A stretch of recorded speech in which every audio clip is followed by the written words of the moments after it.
Hi guys, आज मैं आपको Honor 7X और Honor 9 Lite के स्पेसिफिकेशन कंपैरिजन के बारे में बताऊंगी। Honor 7X का डिस्प्ले 5.93 इंच और Honor 9 Lite का डिस्प्ले 5.65 इंच है।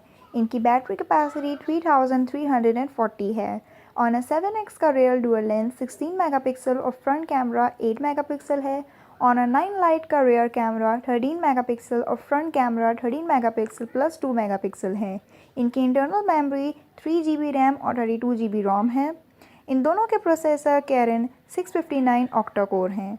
Honor 7 का ऑपरेटिंग सिस्टम एंड्रॉयड 7.0 है और Honor 9 Lite का ऑपरेटिंग सिस्टम एंड्रॉयड 8.0 है।